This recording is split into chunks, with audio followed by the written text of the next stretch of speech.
Pinalilinis ng Transportation Department sa NLEX Corporation ang mga baradong daluyan ng tubig malapit sa expressway.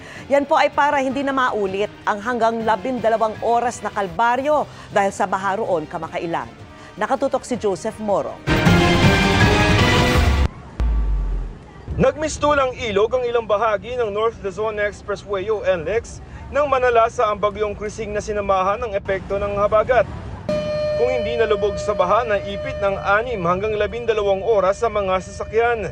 Para hindi na maulit, inutusan ng Transportation Department ng NLEX Corporation na linisin ng mga baradong daanan ng tubig na nagkumpulan malapit sa NLEX. Isa ang creek na ito dito sa Valenzuela sa 11 mga lugar sa Valenzuela at May Kawayan, Bulacan na barado na. Kaya naman kapag may tuloy-tuloy na pag-ulan tulad ng isang buwan, itong mga creek na ito umaapaw sa NLEX.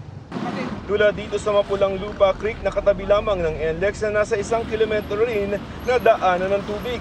Sako-sakong basura na ang nakuha dito simula kahapon.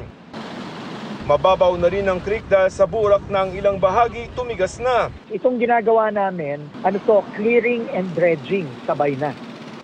Pinagtutulong-tulungan ng linisin ng mga baradong daluyan ng tubig ng mga City Hall ng Valenzuela at May Kawayan, Bulacan. Ayon sa DOTR, dapat ay regular ang paglilinis sa mga daluyan ng tubig. Ang importante kang dito, kailangan bilisan kasi habang hindi pa bumabagyo ulit, hindi pa lumalakas ang ulan, minimize na natin yung bara. Tutulong na rin ang MMDA at nagpapahiram ng gamit at mga tauhan. Pag naipit kasi yung traffic at nag-extend dito sa Balintawa hanggang EDSA, marami po tayong kababayan din na naiipit sa traffic. Ang NLEX Corporation naman patuloy nilang makikipag-ugnayan sa pamahalaan para maipatupad ang mga flood control measure. Para sa GMA Integrated News, Joseph Morong, nakatutok 24 oras.